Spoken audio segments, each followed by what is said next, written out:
Bismillahirrahmanirrahim. Bismillah. Assalamualaikum warahmatullahi wabarakatuh. Alhamdulillah hamdan katsiran thayyiban mubarakan fi kama yuhibbu rabbuna wa yardah. Ashhadu an la ilaha illallah wahdahu la syarikalah wa ashhadu anna Muhammadan abduhu wa rasuluh. Wassalatu wassalamu ala Rasulillah wa ala alihi wa ashabihi wa man tabi'ahum bi ihsanin ila yaumiddin, amma ba'du. Ya ayyuhalladzina amanu taqullaha haqqa tuqatih wa la tamutunna illa wa antum muslimun. Kaum muslimin, para jamaah, para penuntut ilmu yang dimuliakan Allah Subhanahu wa taala, pertama marilah kita untuk senantiasa bersyukur kepada Allah Subhanahu wa taala yang senantiasa menganugerahkan kepada kita banyak nikmat, terutama nikmat iman, nikmat Islam, nikmat kita berada di atas sunnah Rasulullah sallallahu alaihi wasallam, dan nikmat sehat, sehingga pada kesempatan sore yang berbahagia ini kita dapat berkumpul di masjid dan di majelis yang mulia ini. Demikian juga rasa syukur, terima kasih saya sampaikan kepada semua pengurus Masjid Al-Ajiz dan kepada jamaah kaum muslimin yang telah hadir di kesempatan sore hari ini dalam majelis ilmu. Kaum muslimin, para jamaah yang dimuliakan Allah Subhanahu wa taala, judul yang kita akan bahas di kesempatan sore hari ini itu dengan judul Kun Abdan Rabbaniyan. Jadilah hamba yang rabbani.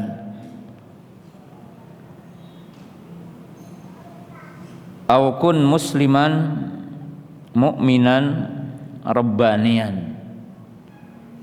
Jadilah muslim dan mukmin yang rabbani.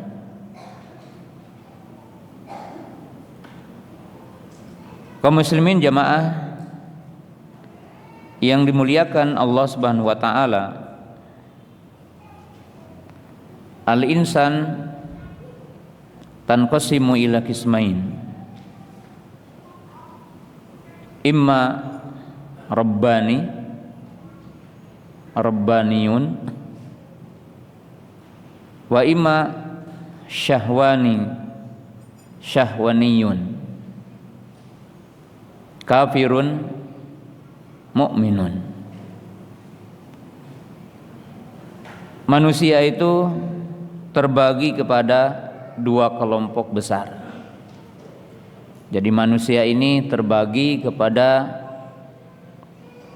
dua kelompok besar. Yang pertama adalah rabbani, atau dalam bentuk jamak, artinya keseluruhan manusia, rabbaniyun,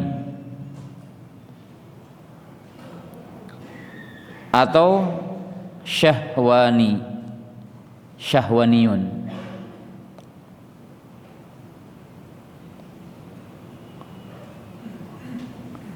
Siapa kaum rabbani? Rabbani, arti asal dari rabbani yang sangat singkat dan sederhana adalah alladzi yantasibu ila rabb, intisabal abdi ila ma'budihi. Itu orang-orang yang berintisab kepada Rabb, orang yang intisab kepada Allah. yaitu intisab seorang hamba kepada yang diibadahinya.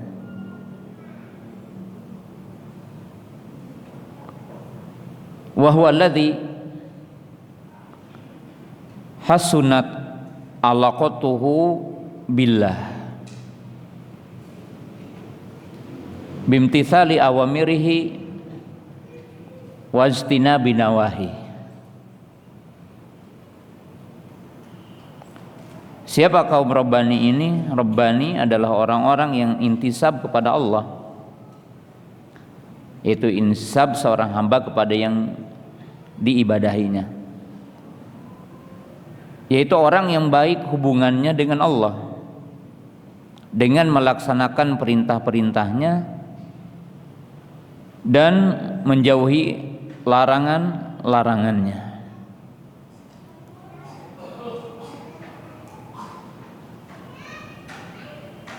Ar-Rabbani huwa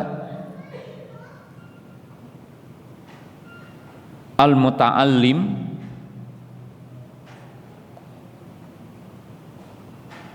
al-muallim wal-amil. Kaum Rabbani juga dikenal adalah orang yang melakukan 3 tahapan: al-muta'allim, al-amilu, wal-muallim. Kaum Rabbani ini adalah orang-orang yang melewati 3 tahapan. Yang pertama adalah al-muta'allim, orang-orang yang belajar. Al-amil, orang yang mengamalkan apa yang ia pelajari. Al-muallim, orang yang mengajarkan apa yang dia pelajari dan dia amalkan. Wa huwa taban al-mutamassiku bidinillah, al-mutamassiku bi sunnati Rasulillah sallallahu alaihi wasallam. Kaum Rabbani ini adalah orang-orang yang berpegang teguh dengan agama Allah, orang-orang yang mereka itu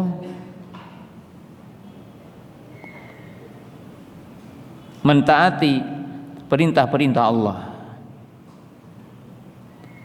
Ini adalah kaum Rabbani. Sebagaimana Allah Subhanahu wa taala menjelaskan dalam surah Ali Imran ayat 79,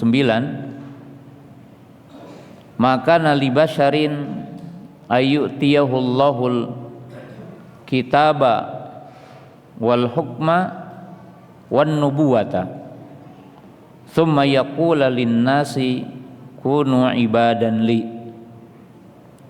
walakin kunu rabbaniyina bima kuntum tuallimunal kitaba wa bima kuntum tadrusun. Tidak ada seorang manusia yang dianugerahkan kepadanya kitab berupa wahyu, kitab, wal hukma, dan berupa hikmah, wan nubuwata, dan berupa kenabian. Kemudian mereka akan mengatakan, beribadalah kepadaku selain Allah. Tapi kaum Rabbani akan mengatakan, walakin kunu rabbaniyin, tapi jadilah kalian sebagai kaum Rabbani dengan apa-apa yang kalian mengajari manusia dengan Alkitab dan dengan apa-apa yang kalian pelajari. Maka manusia intinya dibagi 2, Rabbani atau syahwani. Adapun syahwani yakni atba'u syahwah, yaitu orang-orang yang mengikuti syahwatnya, orang-orang yang mengikuti hawa nafsunya. Sebab tentunya Allah Subhanahu wa taala menyeru orang-orang beriman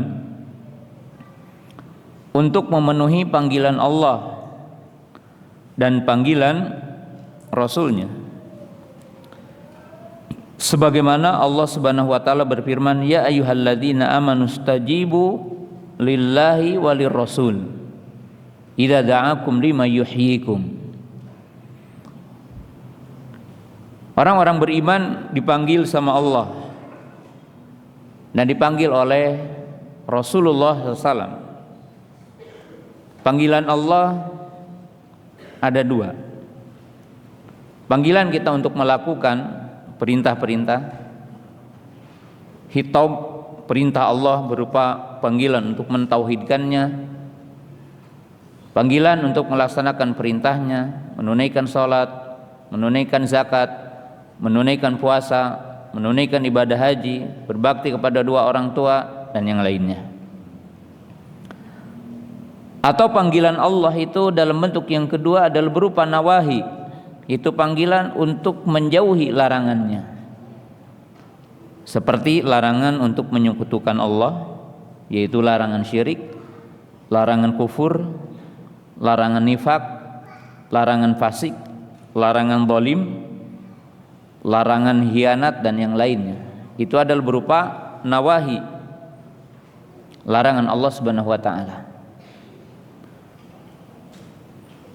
Maka Allah Subhanahu wa taala mengatakan dalam ayat yang lain, fa in lam yastajibu laka fa'lam annama yattabi'una ahwahum.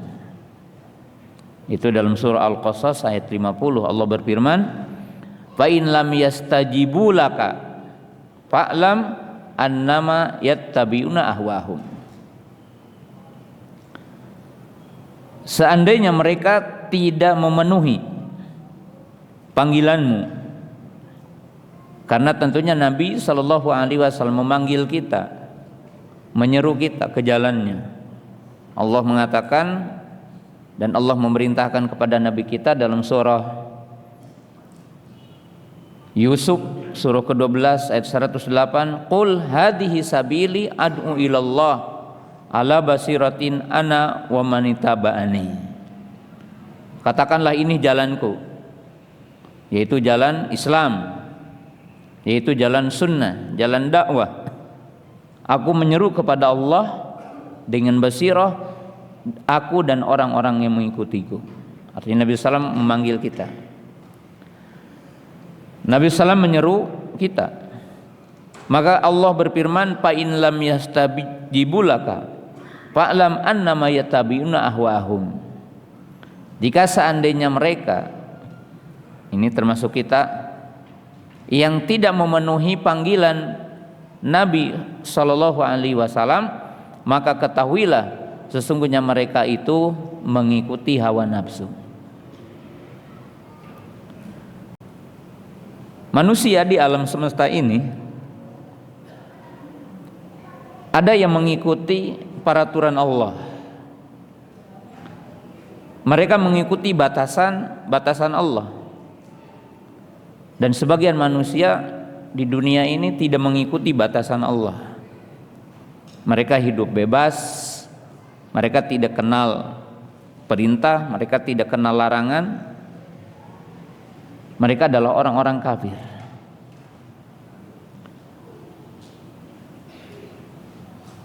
Tempat kembali mereka akan beda. Kaum Rabbani punya tempatnya nanti, dan kaum Syahwani punya tempatnya khusus nanti yaumul qiyamah. Dunia bagi orang beriman ini adalah perjalanan untuk hidup akhirat. Dunia bagi orang beriman adalah perjalanan untuk beramal, perjalanan untuk beribadah. Dunia bagi orang beriman ini ujian semuanya, karena orang beriman itu punya batasan-batasan hidup di dunia ini. Sedangkan bagi orang-orang kafir, dunia ini adalah kebebasan, dan dunia ini semuanya adalah akhir dari semua kenikmatan. Karena orang-orang kafir setelah mati tidak akan ada lagi kenikmatan. Maka oleh sebab itu kaum muslimin jamaah yang dirahmati Allah Ta'ala, baginda Nabi SAW menggambarkan dalam hadis yang sahih, ad-dunya sijnul mu'min wa jannatun lil kafir. Wa qala Nabi sallallahu alaihi wasallam, ad-dunya hulwatun khadiratun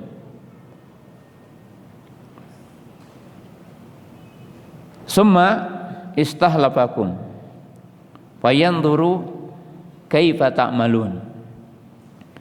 Baginda Nabi SAW menggambarkan dunia dalam dua hadis. Dalam hadis yang pertama beliau mengatakan ad-dunya sidnul mu'min. Dunia ini penjara bagi orang-orang beriman dan surga bagi orang-orang kafir.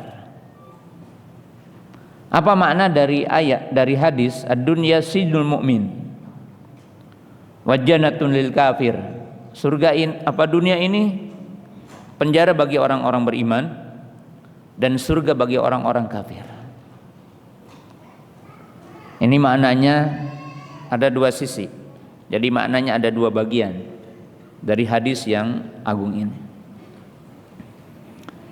Yang pertama, dikatakan dunia ini penjara bagi orang mukmin. Karena orang mukmin di dunia ini diberikan batasan-batasan hidup. Orang mukmin ini diberikan rambu-rambu hidup di muka bumi ini. Ya, seperti orang di penjara, ada tempat arealnya, ada larangan ini tidak boleh, ini tidak boleh ini. Orang mukmin di dunia ini diberikan batasan hidup. Kita berikan contoh yang sederhana. Silakan kamu hidup. Silakan kamu hidup dalam sehari semalam. Kasih contoh. Tapi Allah ngasih batasan. Waktu fajar salat. Waktu zuhur salat. Waktu maghrib, waktu asar salat. Waktu maghrib salat, waktu isya salat. Silakan kamu hidup, silakan kamu berjalan di muka bumi ini. Silakan kamu mencari dunia di muka bumi ini. Silakan kamu tidur, silakan kamu terjaga di muka bumi ini. Tapi ingat, Allah ngasih waktu-waktu yang khusus agar kita beribadah, waktu sholat. Nah, ini batasan semuanya bagi orang beriman. Orang beriman dibolehkan kita untuk mencari dunia. Silakan kita keluar dari waktu pagi ketika Allah Subhanahu wa taala menjadikan matahari terbit dari arah timur. Kemudian manusia mulai menggerakkan kedua kakinya mengharap dunia. Ada yang bertani, bercocok tanam, ada yang berternak, ada yang ke pekerjaannya, ada yang ke perusahaannya dan sebagainya. Tapi Allah ngasih rambu-rambu. Jika tergelincir matahari, kamu sholat. Jika bayang-bayang sama panjangnya, kamu sholat. Jika terbenam matahari, kamu sholat. Jika kelihatan mega merah, kamu sholat. Jika datang waktu malam, silahkan tidur. Jika datang fajar shadiq, maka kamu sholat. Ini orang mukmin, hidupnya punya batasan. Allah membolehkan kita mencari dunia, dan Allah tidak memberikan batasan seberapa kita mencari dunia. Tapi Allah Subhanahu wa taala memberikan batasan. Apa batasannya? Kalau harta kamu mencapai nisab, sampai kepada nisab, kemudian berjalan 1 tahun haul, maka harta kamu ada bagian yang dinamakan zakat. Allah memberikan rambu-rambu agar kita ini hidup. Dari mana kita mengambil harta, dengan cara apa kita mengambil harta, dan untuk apa kita menggunakan harta ini. Maka orang mukmin tahu rambu-rambu bagaimana menggunakan harta.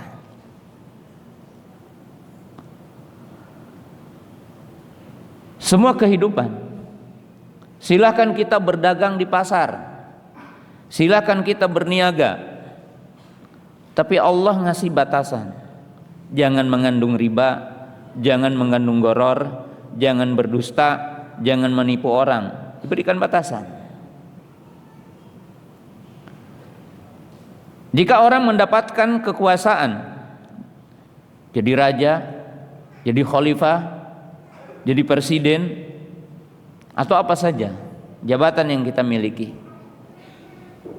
Allah memberikan kekuasaan kepada hambanya, tapi Allah Subhanahu wa ta'ala memberikan batasan. Jangan zalim, tegakkan hukum Allah di muka bumi, jaga amanah, jaga hak-hak rakyat kamu. Diberikan batasan semuanya.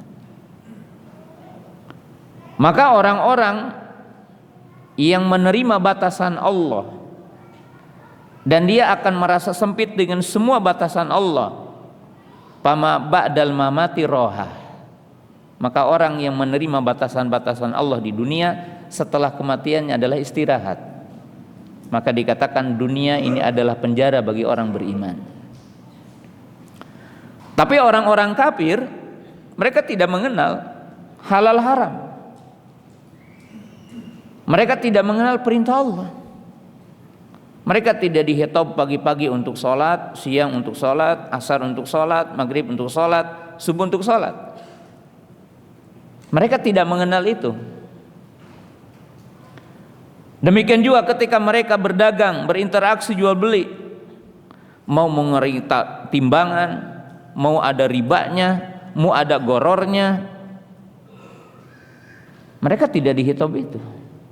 Dan mereka tidak akan memperdulikan itu, karena mereka menganggap hidup adalah untuk hidup di dunia. Mereka tidak punya batasan. Maka bagi mereka, kaum muslimin yang dimuliakan Allah Ta'ala, fama ba'dal mauti doik wa adab wa ukubah. Maka orang yang bebas ketika di dunia tanpa batasan, bebas di dunia tanpa aturan, maka setelah kematiannya adalah akan mendapatkan kesempitan. Setelah kematiannya adalah azab, setelah kematiannya adalah siksa. Itu yang dinamakan ad-dunya sidul mu'min wa jannatul lil kafir.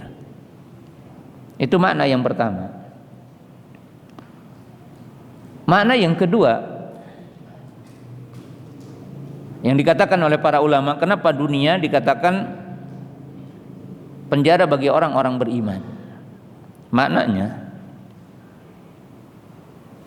seluas apapun nikmat Allah yang diberikan ketika kita di dunia, jadi sebanyak apapun nikmat Allah yang diberikan kepada orang beriman di dunia, maka itu alangkah sedikitnya dengan nikmat yang akan diberikan nanti yaumul qiyamah. Para ibu, para jamaah yang dirahmati Allah Ta'ala, catat dengan tinta emas. Nabi SAW mengatakan, Allah menciptakan 100 rahmat. Karena rahmat itu ada rahmat yang merupakan sifat Allah, ada rahmat yang merupakan makhluk Allah. Allah menciptakan 100 rahmat, lalu Allah menurunkan hanya 1 rahmat di dunia, dan 99-nya nanti yaumal qiyamah. Rahmat itu diberikan setelah kita mati. Dan perlu diingat, yang 1 rahmat yang Allah turunkan di dunia ini bersyarikat seluruh makhluk di dunia ini. Rahmat ini tidak hanya diberikan kepada orang beriman, tapi juga diberikan kepada orang kafir. Rahmat ini pun tidak hanya diberikan kepada manusia, tetapi diberikan kepada binatang. Tidaklah kita mengetahui Allah Ta'ala memberikan tabi'ah. Tabi'ah itu adalah satu karakter sifat yang merupakan bawaan kepada makhluk. Kita lihat hewan-hewan, ya, hatta hewan yang buas itu rahmat kepada anaknya. Burung-burung rahmat kepada anaknya. Ya, lihatlah induk burung, walaupun jantannya pergi, induk burung dia mengeluarkan telur, kemudian dia mengeloninya beberapa waktu yang Allah takdirkan, kemudian setelah itu menetas dan keluarlah itu bayi burung. Kemudian induknya terbang ke sana kemari dan menjaga bayi burungnya. Kemudian apa? Menyuapinya setiap saat. Itu menunjukkan apa? Ada rahmat pada burung. Walaupun rahmat ini hari ini hilang dari sebagian manusia. Bagaimana suami membunuh istrinya, istri membunuh suaminya, bapak membunuh anaknya, anak membunuh bapaknya. Karena sebagian rahmat yang ada pada manusia itu adalah dikalahkan oleh sebagian binatang hari ini. Tapi rahmat yang satu ini diberikan kepada seluruh makhluk. Dan manusia berserikat untuk mendapatkan satu rahmat ini.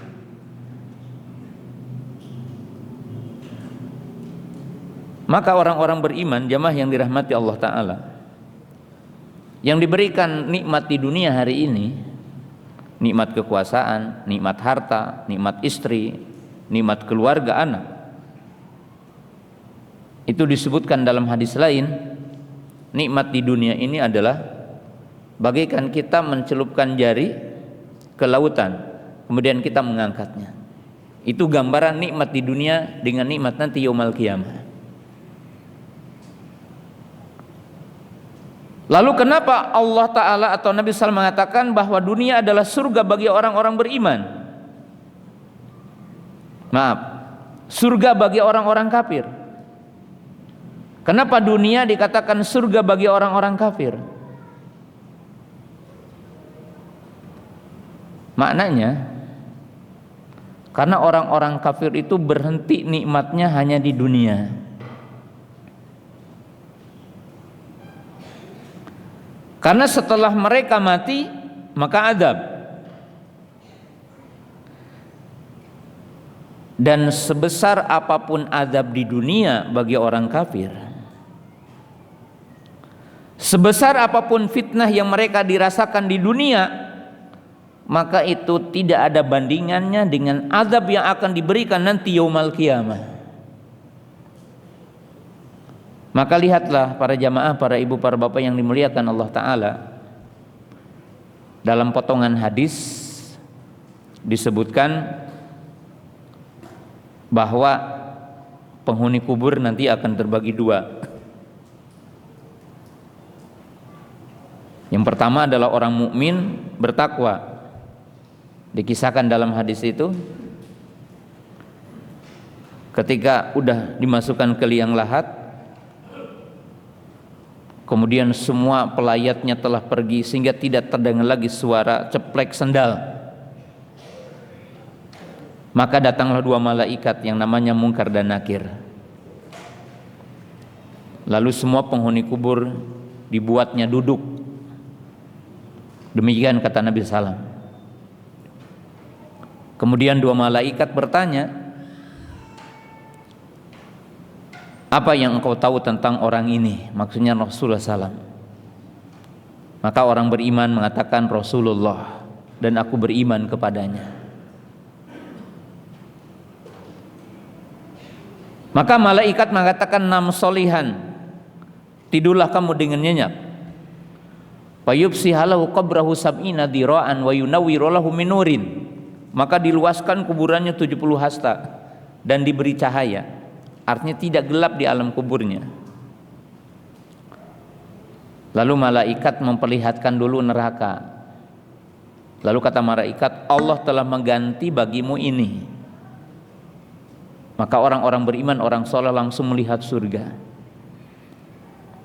Kata orang Bandung, kekejotan hayang asup ke surga gura-giru. Tahu nggak kekejotan? Sangat tertarik ingin cepat-cepat masuk surga. Dan dia berkata, ya Allah, percepat hari kiamat. Sementara orang kafir ketika ditanya apa yang kau ketahui tentang orang ini, dia mengatakan hahu. Gelagapan, dia tidak bisa menjawab, hanya mengatakan kami mendengar orang menyebutkan ini. Maka disebutkan dalam potongan hadis itu, dikatakan paduriba bimitraqatin min hadidin. Maka dipukullah oleh palu dari besi di sekitar ini.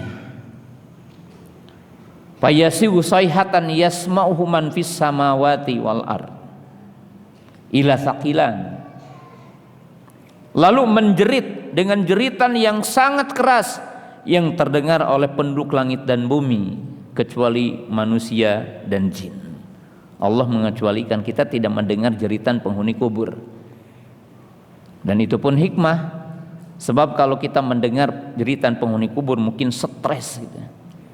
Setiap hari kita mendengar orang yang diazab kubur. Kemudian dijadikan kuburannya itu gelap dan dijadikan kuburannya sempit. Kemudian malaikat memperlihatkan dulu surga. Lalu malaikat mengatakan, Allah telah mengganti bagimu neraka. Lalu dia berkata, ya Allah, tangguhkan hari kiamat, katanya. Kenapa orang beriman pingin cepat-cepat datangnya hari kiamat, pingin cepat-cepat malaikat Israfil meniup sangkakala yang kedua atau meniupkan sangkakala? Mereka menginginkan cepat ditiupnya sangkakala. Kenapa? Karena mereka merasakan sebesar apapun kenikmatan aku di alam kubur tidak akan lebih besar dengan kenikmatan yang ada di surga. Jadi mereka ingin cepat untuk mendapatkan kenikmatan yang abadi, kenikmatan yang agung. Sementara orang-orang kafir yang mati dalam keadaan kafir dan maksiat kepada Allah Subhanahu wa ta'ala, kenapa mereka mengatakan ya Allah tangguhkan hari kiamat? Karena sebesar apapun azab di alam kubur dan ujian juga di dunia tidak akan sebanding dengan azab nerakanya. Jadi orang-orang kafir pun tahu azab neraka itu lebih dahsyat dari azab kubur. Itulah gambaran dunia penjara bagi orang beriman dan surga bagi orang-orang kafir. Maka dengan itu para ulama mengatakan, ya, dan kosakata ini tidak bisa dirubah ya dengan bahasa lain. Alangkah bodohnya orang yang berserikat dan bersekutu dan menghabiskan waktu untuk mendapatkan satu rahmat, kemudian melupakan 99 rahmat yang disediakan Allah Ta'ala. Artinya yang terbuai dengan kehidupan dunia, lalu dia lupa dengan perintah Allah Subhanahu wa Ta'ala. Nah, ini gambaran dari Nabi SAW tentang dunia. Yang kedua, Nabi SAW menggambarkan dunia itu apa? Hulwah. Hulwah itu memiliki dua makna. Satu manis, kedua segar dingin. Ya, air yang membuat tenggorokan kita itu basah, segar. Air yang dingin, air yang sejuk. Dan rasanya manis. Jadi dunia itu dirasanya indah, manis. Khadirah dilihat adalah seperti tanaman yang hijau. yang semua manusia tertarik dengan dunia ini.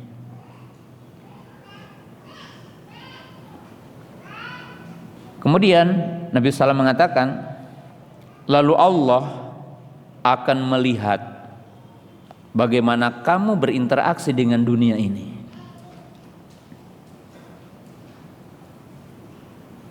Nah, maka kaum muslimin jamaah yang dirahmati Allah Ta'ala, Allah memberikan dunia ini, dan semua manusia diberikan fitrah mencintai dunia ini. Semua orang akan merasakan segarnya dengan dunia ini, dan semua matanya akan terbelalak, tertarik dengan dunia ini. Tapi kata Nabi SAW, Allah akan melihat apa yang kita perbuat. Dan manusia tadi terbagi kepada dua, ada Rabbani, ada Syahwani.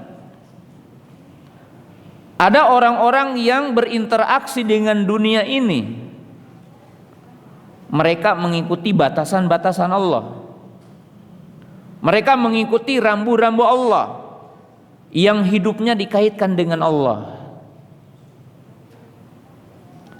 Ada manusia yang di muka bumi ini dan interaksi dengan dunia ini, batasannya adalah syahwat, batasannya adalah keinginannya, batasannya adalah syahwat. Dan Allah Subhanahu wa Ta'ala akan membedakan tempat kembali bagi dua kelompok ini. Kaum Rabbani tempat kembalinya adalah surga, dan kaum Syahwani tempat kembalinya adalah neraka. Perhatikan surah An-Nazi'at, Allah berfirman, fa amma man khafa maqama rabbih wa nahan nafsa 'anil hawa fa innal jannata hiyal ma'wa. Adapun orang-orang yang takut akan kebesaran Allah, takut akan azab Allah. Ya. Azab Allah itu sebabnya ada dua yang paling besar. Yang pertama, karena tidak melakukan perintah Allah, pasti orang akan diazab Allah, pasti Allah murka. Yang kedua, karena kita melanggar, melaksanakan apa yang dilarang Allah.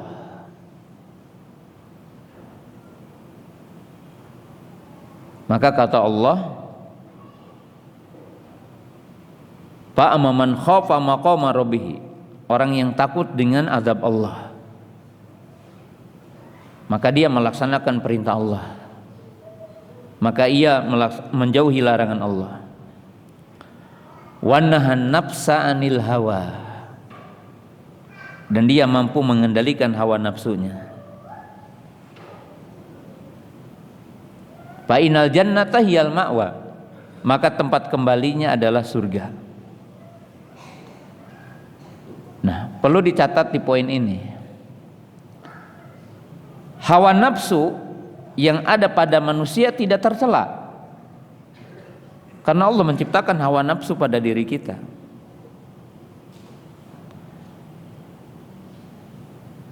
Allah menciptakan hawa nafsu, hawa yang ada pada manusia. Contohnya apa? Manusia mencintai wanita, laki-laki mencintai wanita, wanita mencintai laki-laki. Zuyyina linnasi hubbus syahawati minan nisa.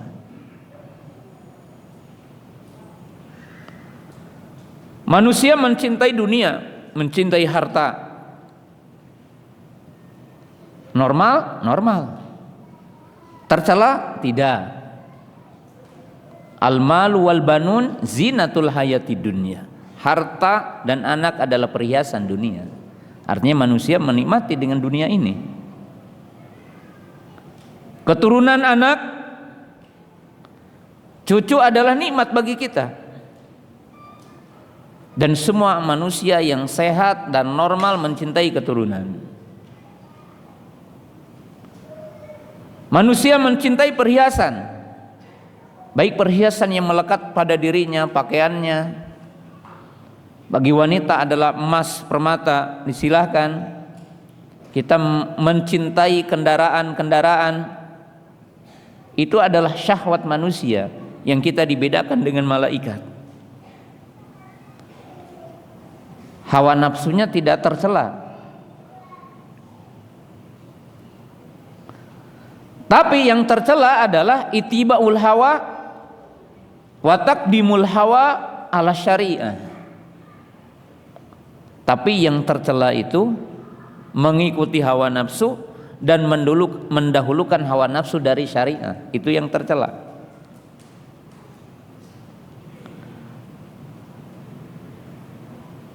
Kita kasih contoh yang sederhana bagi orang mukmin.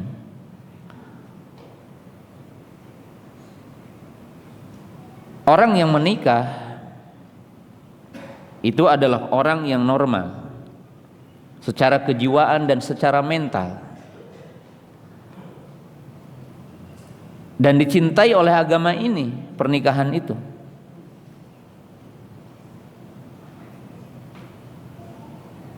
Orang ingin punya anak juga adalah kebaikan, tapi Allah Ta'ala memberikan rambu-rambu. Kalau orang punya istri dan orang punya anak,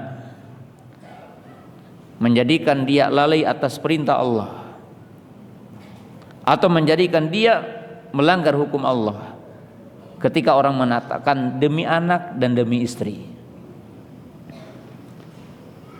Contoh sederhana,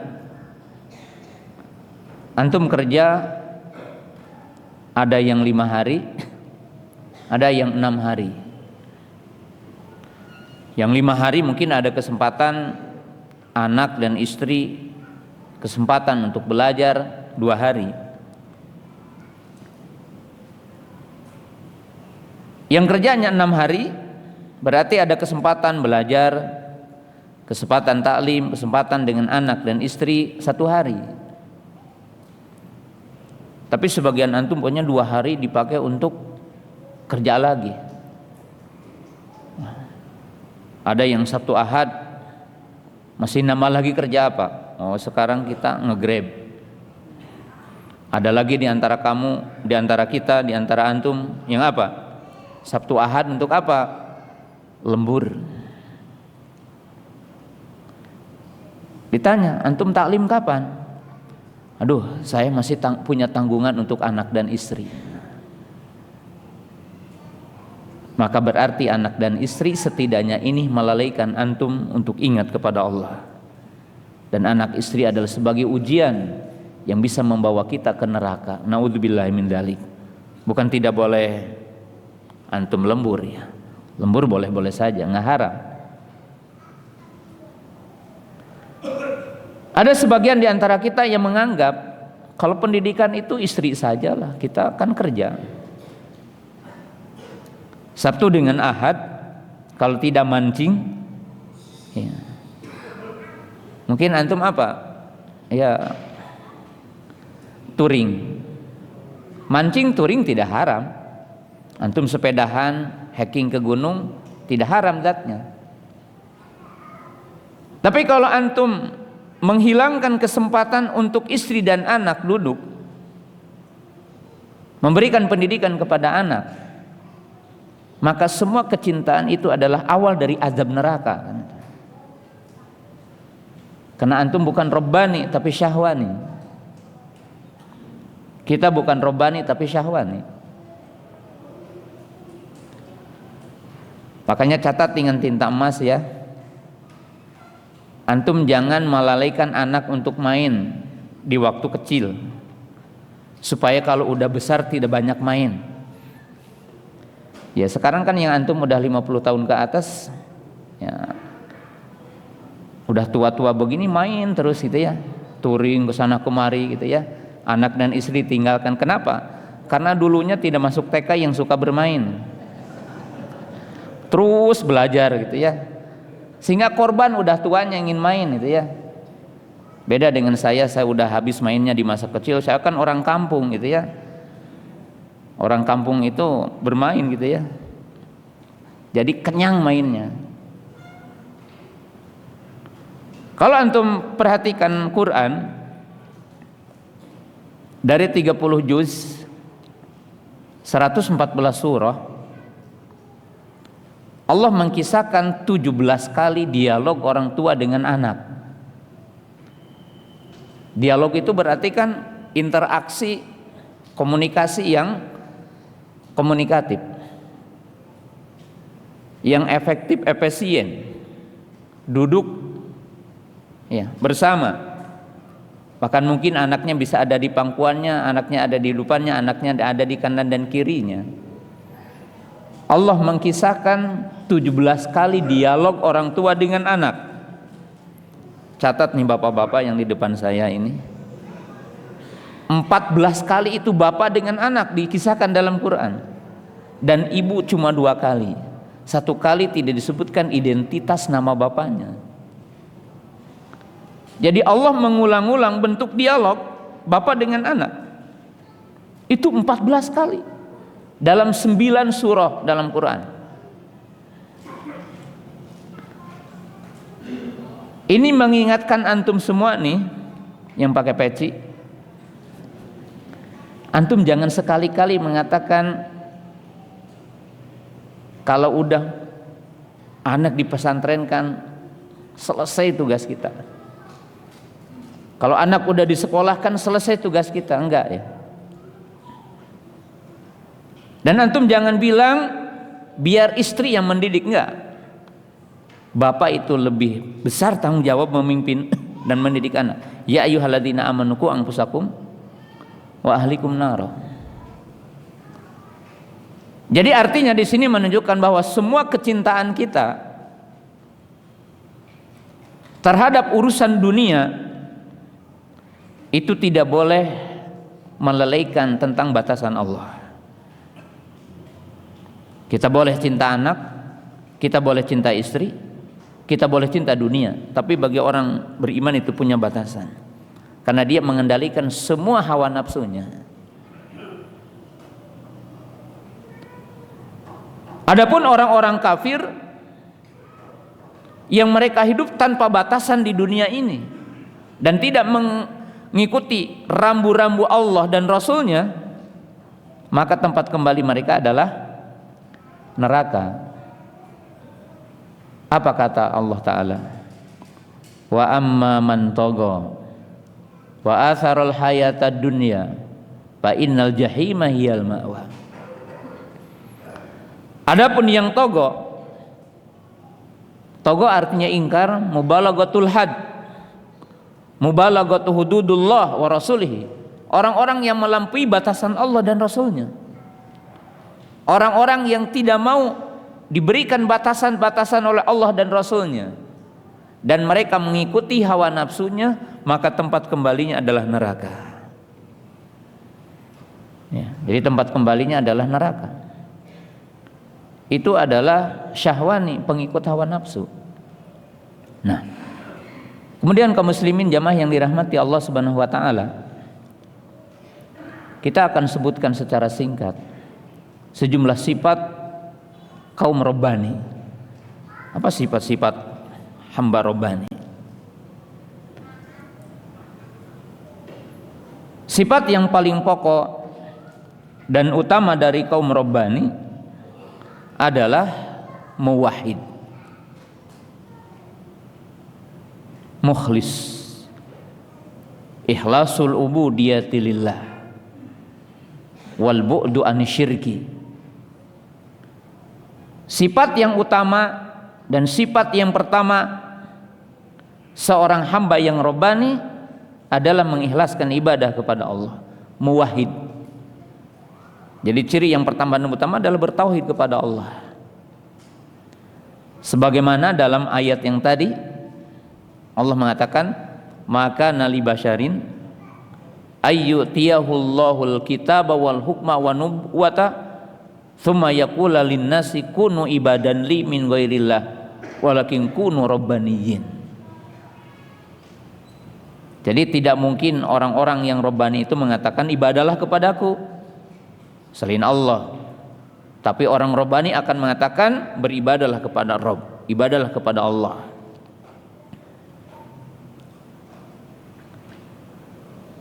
Kaum Rabbani ini adalah orang-orang yang mengamalkan firman Allah Ta'ala dan ayat yang paling populer ya. Qul inna salati wa nusuki wa mahyaya wa mamati lillahi rabbil alamin. Orang-orang yang mengatakan, katakanlah sesungguhnya salatku, sesungguhnya sembelihanku, sesungguhnya hidupku, sesungguhnya matiku adalah untuk Allah. Yaitu orang yang mabda dan goyahnya lillah. Apa mabda itu? Orang yang melakukan segala motivasi ibadah atas perintah Allah. Jadi mabdanya dari Allah. Dan orang yang beribadah tujuannya untuk Allah, mengharap pahala Allah, mengharap wajah Allah. Dan dia tidak riya, tidak sum'ah, tapi karena Allah Ta'ala. Itu ibadahnya. Nah, yang kedua, ciri pokok dari kaum Rabbani adalah al-inqiyad wal istislam li syariatillah. Ciri Rabbani yang kedua adalah orang-orang yang tunduk dan patuh dengan hukum Allah, dengan syariat Allah, dengan aturan Allah Subhanahu wa taala. Allah berfirman, "Wa man ahsanu dinan mimman aslama wajhu lillahi wa huwa muhsinun." Kata Allah, siapa yang lebih baik agamanya daripada orang-orang yang dia menghadapkan wajahnya kepada Allah. Jadi menghadapkan wajahnya kepada Allah, mereka mengamalkan surah An-Nisa ayat 59. Ya ayyuhalladzina amanu atiullaha wa atiur rasul. Artinya orang-orang yang hidupnya diatur dengan hukum-hukum Allah. Kaum Rabbani ini. Dan itu dalam semua aspek kehidupannya. Dan kita akan memberikan contoh-contoh yang sederhana dalam kehidupan ini.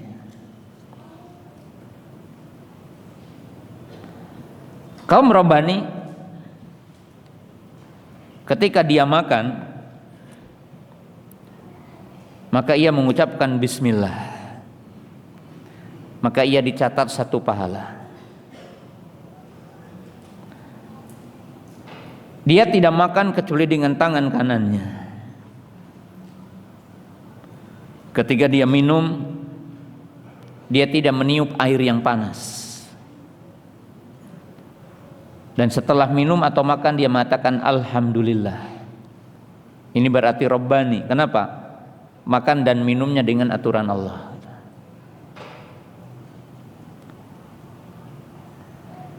Dan orang Rabbani ini selalu dalam hidupnya dapat pahala, karena ia hidup dengan peraturan Allah. Coba kalau kita tadi berikan gambaran, ini sering saya sebutkan, air minum. Dan 1 gelas ini kaum Rabbani akan banyak pahala. 1 dengan niatnya, dia berniat, buat apa minum ini? Ia mengatakan, aku minum agar sehat badanku, bisa menunaikan sholat, bisa menunaikan ibadah dengan sehat ini. Dicatat dengan niatnya 1 pahala. Yang kedua, dia memastikan airnya ini bebas dari perkara yang haram. Hatta orang-orang beriman ketika ia akan pergi ke supermarket, kemudian akan membeli minuman, dia memastikan ada label halalnya. Maka orang seperti ini Rabbani, ia mengecek halal atau haram. Dicatat 2 pahala, karena usahanya mencari halal. Yang ketiga, dia memegangnya dengan tangan kanan, dan dia mengetahui sunnahnya minum dan makan dengan tangan kanan. Dicatat 3 pahala. Keempat, ketika meneguknya, ketika airnya panas, dia dikasih rambu-rambu. Wala yatanaffas fil ina, janganlah kamu bernapas pada bezana, dia tidak meniupnya, dicatat 4 pahala. Ketika meneguhnya dimatakan bismillah, karena diperintahkan baca bismillah, dicatat 5. Setelah minum mengatakan alhamdulillah, catat 6. Ini kaum robani, hidupnya ibadah dan hidupnya pahala, karena dia mengikuti aturan Allah. Kita kasih contoh kedua, dia pergi ke toilet. Jadi dia pergi apa? Ke toilet. Pergi ke toilet untuk apa? Toilet ini kebutuhan hidup. Orang kalau tidak bisa ke toilet bisa menghabiskan uang yang ada di rumahnya. Dan ini nikmat yang mungkin kita juga melalaikan untuk bersyukur kepada Allah. Makanya ada kisah Harun ar-Rasyid ya, dengan seorang ulama.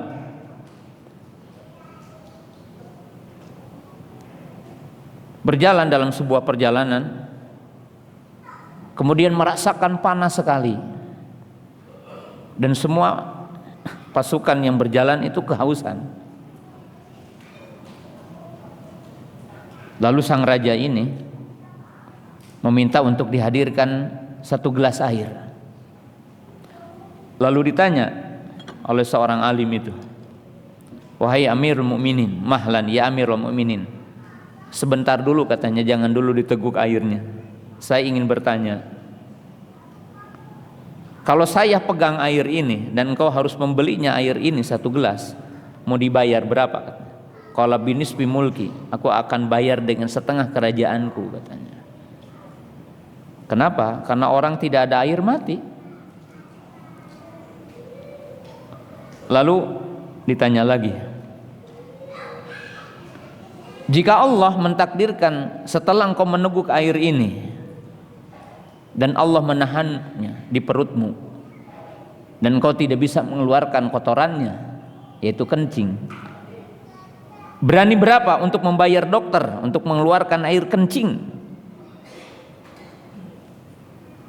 Dia mengatakan, aku akan bayar dengan semua kerajaanku. Artinya kencing itu mahal. Dia mau dibayar dengan semua kerajaannya. Makanya Nabi SAW mengajari kita masuk mengatakan apa? Allahumma inni a'udzubika minal khubuthi wal khaba'ith. Karena toilet itu tempat jin, tempat syaitan laknatullah. Dan kita akan digoda dengan 2 jin, wanita dan laki-laki. Tapi kenapa ketika kita keluar diajarkan gupronaka? Keluar WC ke doanya, ya Allah ampuni dosaku. Apa hikmah dari doa ini? Sebagian para ulama seperti Imam Al-Muallimi mengatakan ada 2 hikmah, ada 2 alasan kenapa Nabi SAW mengajari kita ketika keluar dari toilet mengatakan gupronaka. Yang pertama, kata sebagian para ulama, karena Nabi SAW itu berzikir dalam setiap saat. Ketika berada di toilet tidak zikir, tidak mengungkap kalimat zikir, dan beliau merasa berdosa ketika meninggalkan zikir itu, maka beliau beristighfar kepada Allah karena dosa kecil itu. Yang kedua, ini relevansi dengan yang disebutkan tadi. Itu apa? Karena Nabi SAW merasa berdosa karena menangguhkan kalimat alhamdulillah. Kan mestinya ketika keluar kotoran mengatakan alhamdulillah, segala puji bagi Allah yang telah mengeluarkan kotoran ini. Tapi beliau menangguhkannya kalimat syukur itu setelah beliau berwudu.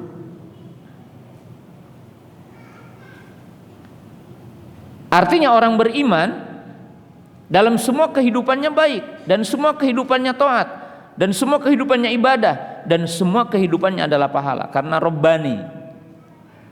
Kita hitung lagi, orang masuk ke WC dengan kaki kiri dicatat 1 pahala,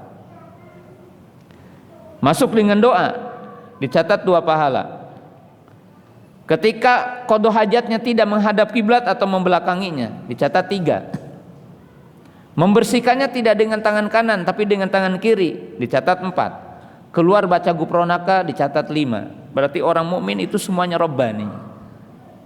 Hatta ke toilet, orang mukmin itu diatur dengan hukum Allah dan dia terikat dengan semua kebaikan.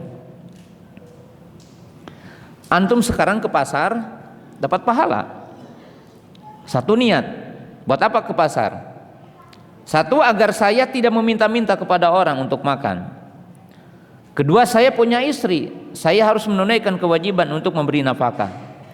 Ketiga, saya punya anak yang saya juga harus memberi nafkah. Maka dengan 3 niat ini orang diberikan pahala dengan jalan ke pasar. Kemudian di pasarnya apa? Doa ketika masuknya. Akadnya dengan akad yang baik, akadnya dengan akad Islami, dan dia tahu dari mana mengambilnya, bagaimana cara menginfakannya. Maka semua interaksi tijarah jadi tijarah robihah, tijarah yang menguntungkan dunia akhirat. Kenapa? Dengan niatnya robbani, orang mukmin, karena semuanya dibatasi dengan kehidupannya. Ya. Yang ketiga, ini contoh-contoh aja. Rabbani artinya apa? Rabbani adalah orang yang sangat tahu dengan waktu. Kaum Rabbani adalah orang yang tahu dengan urgensi waktu. Allah berfirman, wal asri innal insana lafi khusr illal ladzina amanu wa amilus solihati wa tawasaw bil haqqi wa tawasaw bis sabri wal fajri wa layalin ashr wa sab'i wal laili idza yaksha wan nahari idza tajalla. Orang mukmin yang rabbani adalah orang mukmin yang tahu akan qimatul waqt, qimah akan harga waktu.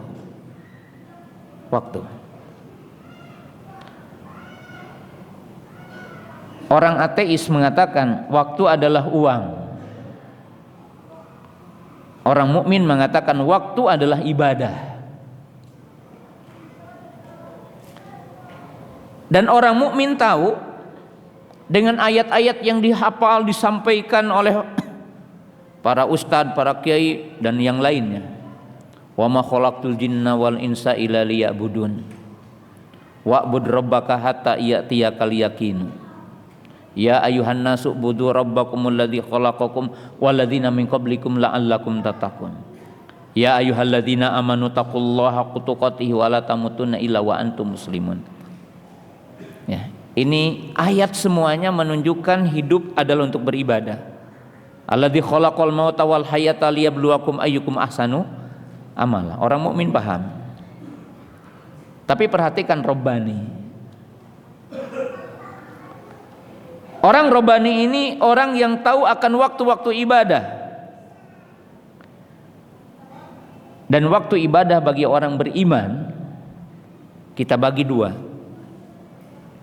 Jadi antum harus tahu nih, waktu kita beribadah kepada Allah dibagi 2. Yang pertama yang kita memahami setiap detik, setiap menit, setiap jam, setiap hari, setiap pekan, setiap bulan, setiap tahun kita diperintahkan ibadah.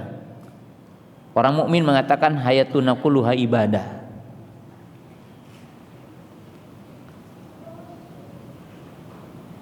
Para bapak, para ibu tanya, Ustadz, waktu setiap detik kita untuk ibadah apa? Zikir. Contohnya, zikrullah, zikir kepada Allah. Bisa dilakukan dalam setiap detik, setiap saat. Bisa dilakukan oleh orang kaya, bisa dilakukan oleh orang miskin, bisa dilakukan oleh orang yang sehat, dan bisa dilakukan oleh orang yang sakit. Ada sebuah kisah para ibu, para bapak yang dimuliakan Allah Subhanahu wa taala. Kisah yang menjadi inspirasi bagi kita dan menjadi motivasi bagi kita. Dikisahkan seseorang dari salafus saleh dapat musibah,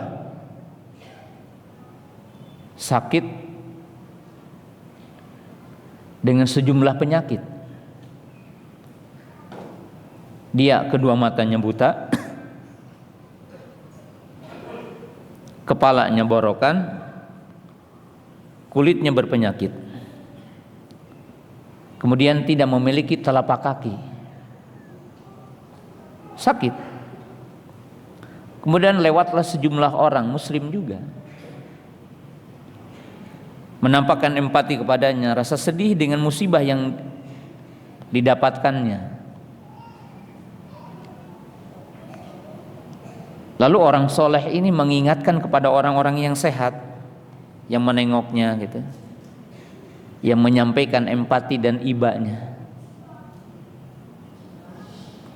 Apa kata orang soleh ini? Dia memberikan dua nasihat.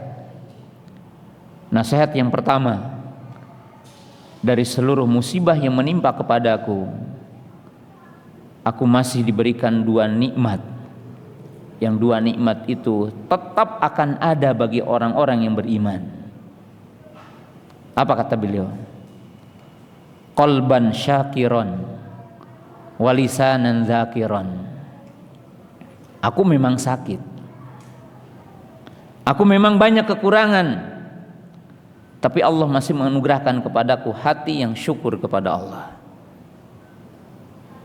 Sedang sakit, sedang sehat, yang kaya, yang miskin, penguasa, rakyat jelata, semua orang bisa beribadah dengan hatinya, berrasa syukur kepada Allah. Dan aku masih bisa menggerakkan lidahku dan bisa menggerakkan kedua bibirku untuk berzikir kepada Allah, mengatakan subhanallah, Allahu akbar, yang dikatakan dalam hadis, kalifatani hafifatani ala lisan sakilatani fil mizan. Ada sejumlah kalimat. Bahkan di surga ada pintu namanya pintu la haula wala quwata illa billah. Jadi pintu surga itu kan 8. Salah satu pintu namanya la haula wala quwata illa billah. Apa yang kita bisa ucapkan dari la haula wala quwata illa billah? Minimalnya sehari 20, Pak. Minimalnya 20 kali sehari kita mengatakan la haula wala quwata illa billah. Bisa dilakukan oleh para ibu yang sakit, yang apa, bisa. Kapan? Perhatikan adzan 5 kali. Hayya 'alas shalah 2 kali, la haula wala quwata billah. Hayya 'alal falah 2 kali. 4 kali. Kali 5 kali berapa? 20. Kalau antum perhatian dengan adzan, itu disediakan pintu la haula wala quwata illa billah. Setiap pergi kita dari rumah mengatakan bismillah tawakkaltu la haula tawakkaltu 'ala Allah la haula wala quwata illa billah. Antum bolak-balik rumah, pergi keluar baca itu disediakan pintu surga. Makanya orang mukmin itu robbani, hidupnya robbani dari rumah. Lalu beliau memberikan nasihat yang kedua, dan ini sangat indah, kata beliau.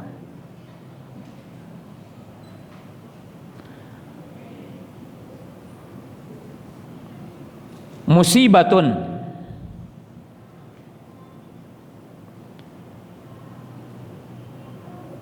kata orang ini, musibah yang membawamu taat kepada Allah lebih baik ketimbang nikmat yang melupakan kamu kepada Allah.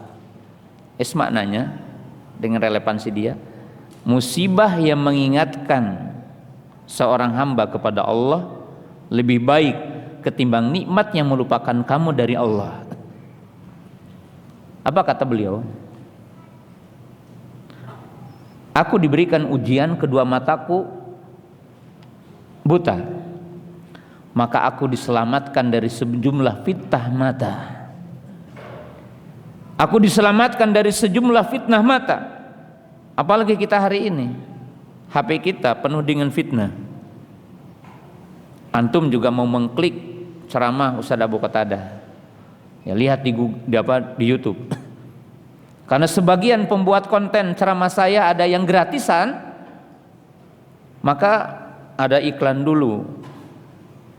Apa yang antum lihat? Ustaz Abu Qatadah atau iklan? Iklan. Pengin dipercepat kadang-kadang nggak bisa juga ya. tidak semuanya. Berarti ada fitnah apa? Mata. Sedangkan orang ini buta, diselamatkan Allah dengan musibah ini. Yang kedua, memang aku tidak seperti kamu, memiliki rambut yang elok, yang indah, yang kamu setiap hari bisa menyisir. Padahal makruh kalau keseringan nyisir ya.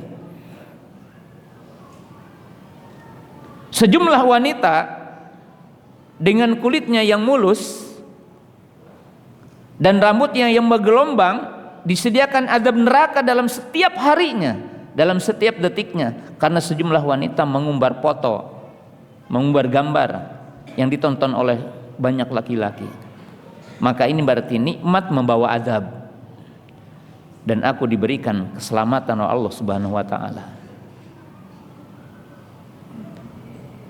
Kemudian kalian bisa kemana saja melakukan maksiat dengan kedua kaki kamu, tapi aku dijaga Allah. Maka inilah yang dinamakan nikmat, terkadang membawa azab dan terkadang musibah membawa nikmat. Nah, maka jamaah yang dirahmati Allah Subhanahu wa taala, kaum Rabbani ini orang yang tahu tentang ibadah kepada Allah. Ibadah detikan, zikir kepada Allah. Ibadah harian apa? Menjaga sholat 5 waktu, wudu 5 kali paling tidak. Ibadah pekanan apa? Sholat Jumat, puasa Senin, puasa Kamis. Ibadah bulanan contohnya apa? Puasa Ayyamul Bid. Ibadah tahunan apa? Ibadah haji dan sebagainya. Orang mukmin itu dihubungkannya dengan Robnya, terikat dengan waktu-waktu itu. Dan orang mukmin ini memiliki kesemangatan untuk tidak terlalaikan dengan momen-momen ibadah tertentu, yaitu jenis yang kedua, ibadah yang dikaitkan dengan waktu-waktu tertentu. Allah Subhanahu wa taala memberikan ketetapan tertentu dari ibadah, waktu-waktu tertentu, pahalanya tertentu, momen. Kan kita juga dalam urusan dunia cari momen ya, momen pembagian THR ditunggu gitu ya, bener gak? Para petani menunggu, ini musim hujan bulan ini, siap-siap udah menyediakan benih gitu ya. Bahkan kepala kita pun teringat dengan semua momen dunia. Pencinta durian, menunggu musim durian. Pencinta rambutan, menunggu musim rambutan. Pencinta duku ini menunggu, kapan musim duku? Sampai tanya, kalau di sini musim dukunya kapan ya? Ini kalau ke Tasikmalaya, ke Jalan Garut, orang-orang bertanya karena diisukan di situ adalah manggis terenak katanya. Tanya kalau lewat, udah musim manggis belum? Kita ingin bawa oleh-oleh. Tanya. Dan Allah Subhanahu wa taala, Rasulullah SAW menentukan waktu-waktu ibadah untuk memberi motivasi kepada kita. Di antaranya disebutkan dalam setahun ada 10, ada 3 kali 10 yang antum saya tidak boleh lalai dengan momen-momen itu. Kalau kita kaum Rabbani, 10 akhir dari bulan Ramadan, 10 awal dari bulan Zulhijjah yang kita akan lewati, 10 awal dari bulan Muharram yang kita akan lewati sebentar lagi. Allah mengutamakan dari 1 tahun 3 kali 10. Kaum Rabbani adalah terikat dengan waktu-waktu itu dan mencari momen-momen itu, berdoa kepada Allah. Seperti disebutkan para sahabat, 6 bulan sebelum Ramadan berdoa dan 6 bulan setelah Ramadan berdoa.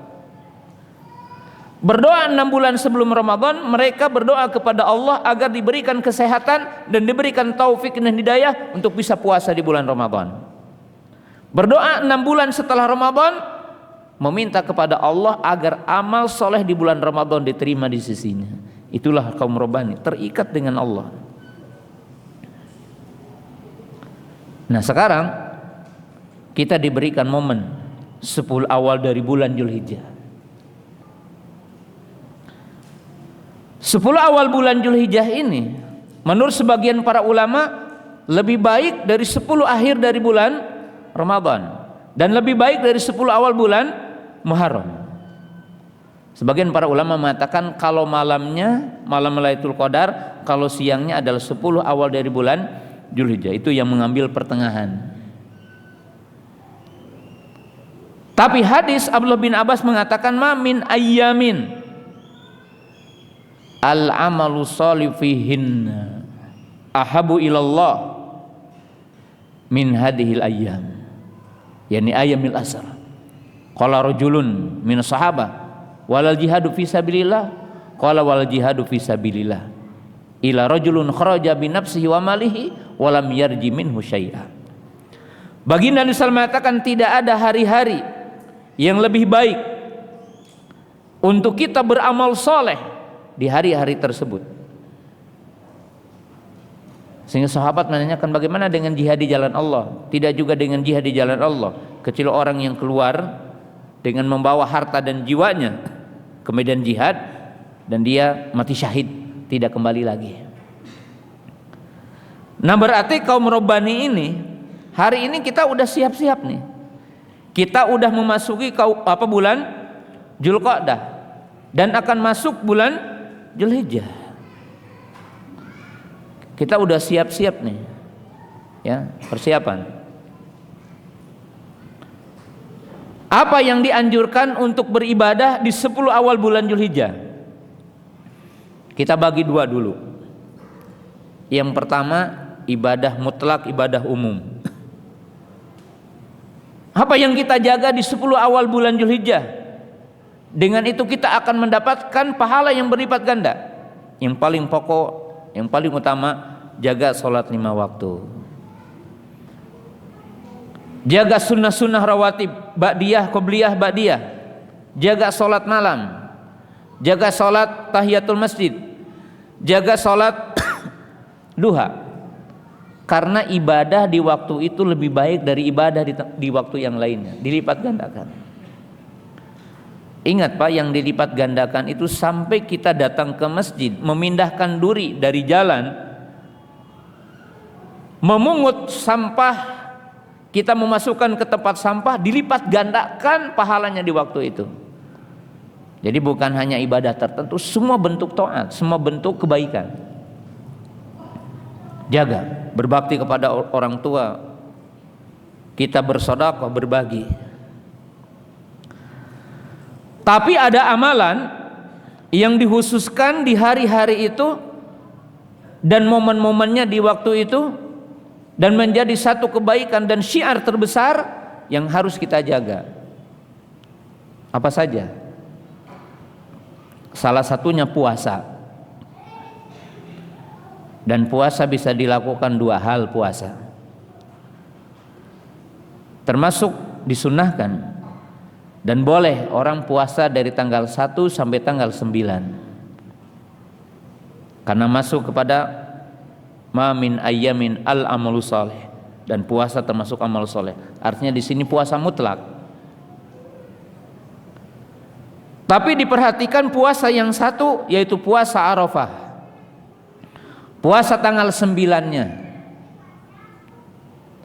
yang pahalanya akan menghapus setahun dosa yang lalu dan setahun dosa yang akan datang. Orang mukmin kita berdoa kepada Allah agar kita sehat di tanggal 9, dan kita diberikan topik untuk melakukannya karena pahalanya besar. Yang kedua, berudhiyah, berkurban. Para ulama mengatakan berkurban lebih baik dari bersedekah dengan seharganya. Jadi kalau antum punya uang 3 juta, seharga kambing, menyembelih kambing lebih baik ketimbang bersedekah di hari itu dengan 3 juta. Karena syiar terbaik di tanggal 10 menyembelih. Antum tidak boleh bertanya ataupun tidak layak bertanya ataupun tidak tepat bertanya, Ustadz, saya itu belum diakikahi, mana yang harus didahulukan, akikah atau kurban? Jawabannya tanggal 10 adalah berkurban, bukan berakikah. Karena berakikah apabila melewati hari yang ketujuh, sebagian para ulama ada yang mengatakan ya tidak perlu lagi, ada yang mengatakan boleh kapan saja. Tapi ijma sepakat sunnahnya berkurban di tanggal 10. Jadi antum jangan bertanya dulu, ini saya dulu belum diakikahi, berkurban dulu atau akikah. Tanggal 10 adalah apa? Berkurban. Kemudian berkurban setiap tahun. Jangan sampai orang Bandung ditanya, Bu ayo kurban, atau setahun kamari abi mah. Tidak layak orang mukmin ketika diajak berkurban dan dia punya uang dan punya binatang kurban mengatakan saya udah tahun kemarin. Disunahkan setiap tahun. Dan ingat, satu kambing pahalanya dapat untuk satu keluarga. Ya, boleh mau 10 kambing juga ya kalau punya. Tapi satu kambing cukup. Nabi SAW ketika menyembelih kurbannya apa? Beliau mengatakan Bismillahi Allahu Akbar, Allahumma taqabbal minni wa min ahli wa min ummati lam yudahi. Ya Allah, terima dariku dan terima dari keluargaku dan dari umatku yang belum berkurban. Maka dengan itu kalau antum menyembelih kurban yang barengan gitu ya, atau berkurban untuk orang menyembelih kurban untuk orang, disunahkan untuk menyebutkan orang yang berkurbannya, ya, mengatakan Bismillah Allahumma taqabbal min fulan, ya, Bismillah Allahu Akbar Allahumma taqabbal min fulan. Nabi SAW berdoa Allahumma taqabbal minni wa min ahli, ya Allah terima dariku dan terima dari keluargaku. Itu hukumnya sunnah. Kemudian sholat Idul Adha, sebagian para ulama mengatakan sholat Idul Adha hukumnya wajib. Jumhur ulama mengatakan sunnah. Oleh sebab itu jangan sampai gara-gara mudik tidak sholat Idul Adha gitu. Karena sholat Idul Adha itu syiar yang sangat agung.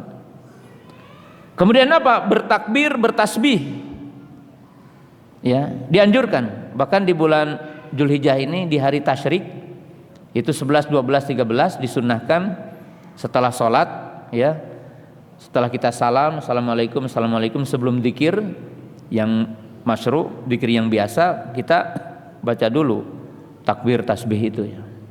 Dan itu hukumnya sunnah. Kemudian bersodakoh. Bersodakoh artinya sodakoh selain kurban. Dan sebagian para ulama mengatakan jihad dan mati syahid jika bertepatan di 10 awal bulan Dzulhijjah itu memiliki keutamaan, walaupun hukum asal tidak ada peperangan di bulan haram. Tapi kalau terjadi orang kafir menyerang ke negara Islam atau ke bagian negara Islam, kemudian terjadi peperangan, maka orang yang bersodakoh untuk membeli senjata, bersodakoh untuk membawa senjata, dan dia mati syahid di medan perang di 10 awal bulan Dzulhijjah, maka di situ memiliki keutamaan tertentu, jadi memiliki keagungan. Nah, kaum muslimin jamaah yang dirahmati Allah Subhanahu wa taala, yang terakhir yang mungkin sangat penting untuk disampaikan sebagai penutup dari kajian ini, ciri khusus dari kaum Rabbani ini yaitu orang yang melakukan 3 hal dengan secara bersamaan, yaitu al-muta'allim. Ciri Rabbani itu orang yang mau belajar. Dan belajarnya kata orang lain learning to know, belajar sepanjang hayat.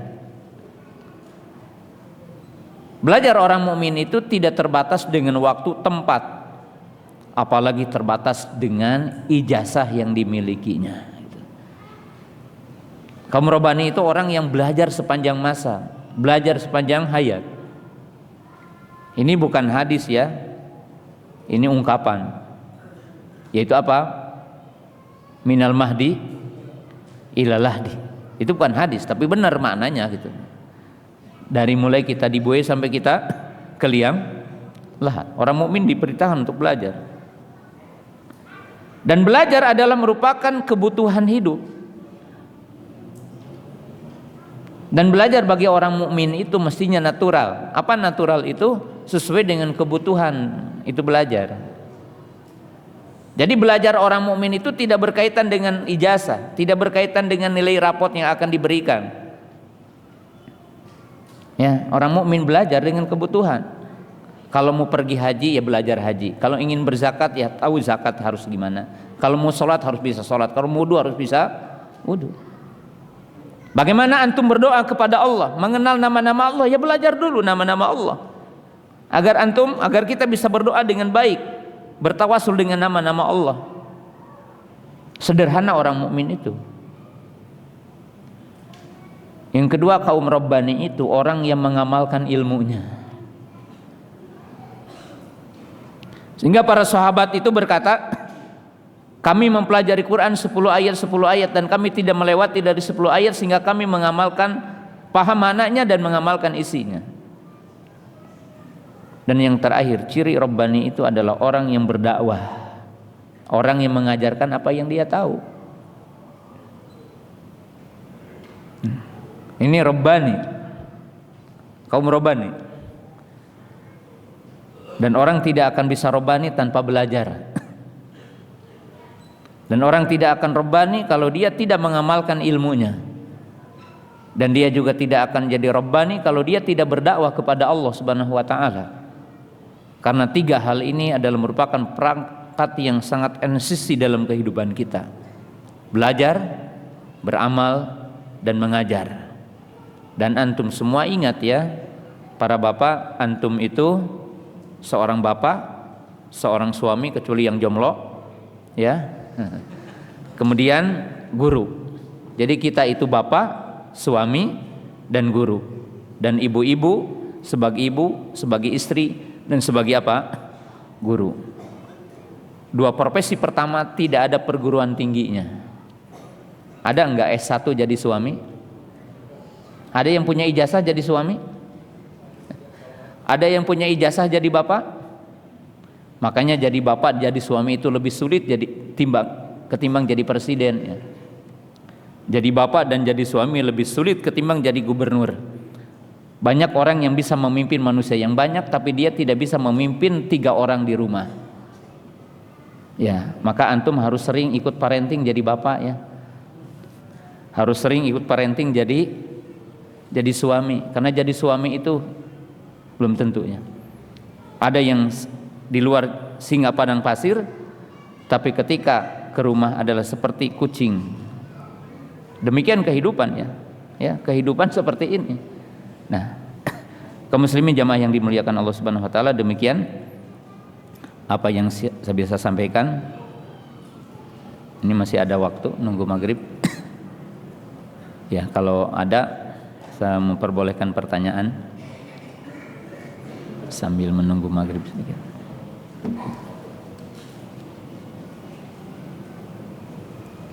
Silahkan ingin bertanya. Maghrib 47 ya. Masih ada 5 menit atau ya.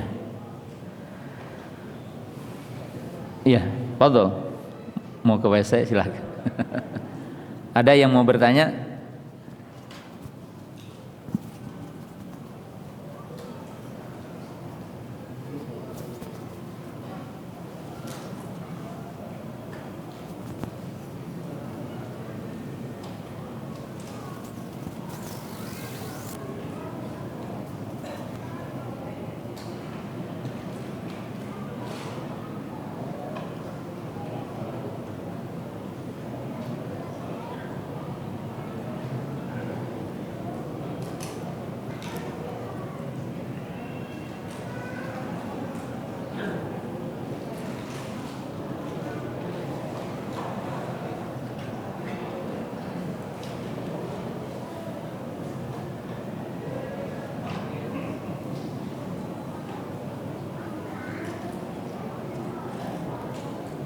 Tes. Bismillahirrahmanirrahim. Assalamualaikum Ustaz. Iya. Assalamualaikum Ustaz. Ana Arafat, Store Manager Rabani, Buah Batu. Fadhil. Masya Allah. Izin tanya Ustaz, terkait dengan menjadi generasi yang Rabani, manusia yang hamba yang Rabani, apakah harus menghafal 30 juz Al-Quran dan mengamalkannya, ataukah ada keringanan Ustaz untuk menjadi generasi Rabbani, nggak harus hafiz gitu? Iya. Syukran Ustaz, itu aja. Jazakallahu khairan wa barakallahu fikum. Iya. Tentunya kaum Rabbani itu salah satunya tentunya dari sisi yang lain adalah cinta kepada Quran dan cinta untuk menghafal Al-Quran, otomatis cinta untuk mengamalkan Quran dan cinta untuk mendakwahkan Al-Quran. Salah satu ciri Rabbani memang disebutkan dalam ayat adalah menghafal kitabullah, menghafal kitab Allah.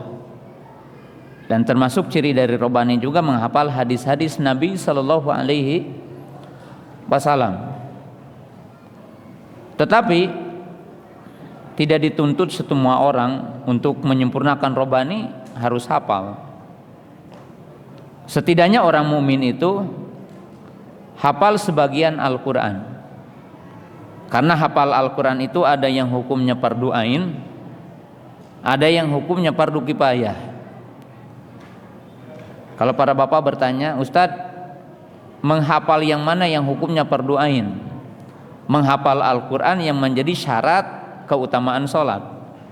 Antum hafal surah Al-Fatihah dan hafal sebagian dari surah, hukumnya wajib. Karena kita tidak bisa menyempurnakan sholat tanpa menghafal Al-Quran. Tapi hafal yang kedua adalah hafal yang bentuknya fardu kifayah. Dan hafal Quran yang bentuknya fardu kifayah juga ada dua. Ada yang hafal hanya qiraahnya saja. Jadi hafal Quran, sebagian antara kita menjaga Quran dengan hafalannya, sebagaimana Quran dijaga dengan tulisan, adanya mushaf. Orang-orang yang hafal Al-Quran, hafal qiraah, ini menjaga Quran dari penambahan, pengurangan, dari salah baca. Maka mereka termasuk kaum Rabbani yang menjaga Al-Quran. Tapi Rabbani yang paling sempurna adalah yang faqih tentang makna Al-Quran. Makanya Nabi SAW ketika mendoakan Abdullah bin Abbas, tidak doanya ya Allah jadikanlah Abdullah bin Abbas hafal Quran, tetapi Nabi SAW berdoa Allahumma faqihhu fiddin wa alimhu fit ta'wil. Jadi Nabi SAW mendoakan Abdullah bin Abbas itu paham tafsirnya, paham kepada maknanya. Dan sebagai catatan penting, sebagai kalimat terakhir, hafal Al-Quran itu memang terpuji bagi orang beriman dan bagi ahli sunnah. Tapi yang harus catat oleh kita bersama, oleh para bapak, para ibu, saya ingin menyampaikan dua nasihat tentang hafalan Quran. Pertama, hafal Quran itu sebagai tangga pertama untuk paham Islam. Karena yang hafal Quran pasti akan mudah memahami. Yang kedua, hafal Al-Quran belum tentu orang itu akan berakidah lurus. Jadi tidak semua orang yang hafal Quran, bahkan mungkin hafal sampai, ya kalau mungkin mushaf yang udah disepakati gitu ya, sampai disebutkan nomornya, jilidnya, di mana sisi kanan, sisi kiri gitu ya. Itu belum tentu akidahnya lurus, belum tentu manhajnya lurus. Dalam sejarah disebutkan Abdurrahman ibnu Muljam yang menikam dan membunuh Ali itu hafal Quran. Bahkan cakap dengan sab'ah qiraah. Dan dia membunuh Ali sambil membaca Quran. Surah Al-Baqarah ayat 207. Wa minan nasi man yashri nafsahu ibtigha'a mardatillah. Maka kepada saudara-saudara kita, anak-anak kita yang hafal Al-Quran, tangga yang kedua harus belajar manhaj tafsir Al-Quran yang benar, sehingga menjadi alim rabbani, ya, tidak seperti yang lainnya. Ini masih ada satu lagi.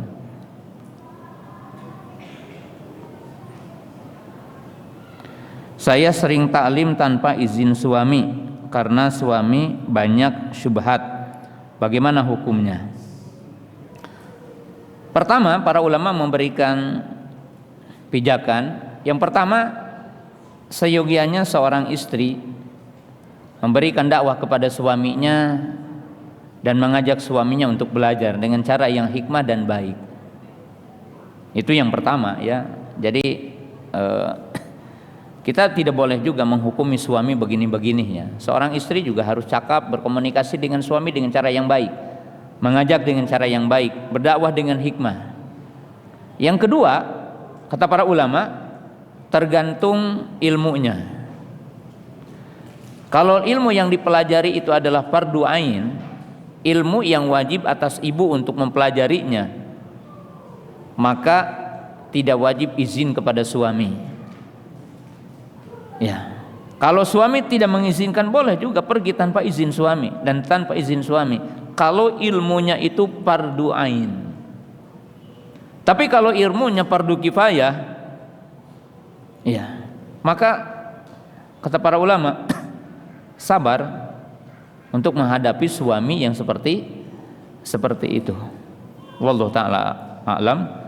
Sampai di sini karena waktu maghrib sebentar lagi kita akan masuk. Demikian barangkali materi yang kita sampaikan. Mudah-mudahan kita menjadi Abdur Rabbani, menjadi penghuni surga insyaallah. Subhanakallahumma bihamdika asyhadu an la ilaha illa anta astaghfiruka wa atubu ilaik. Assalamualaikum warahmatullahi wabarakatuh.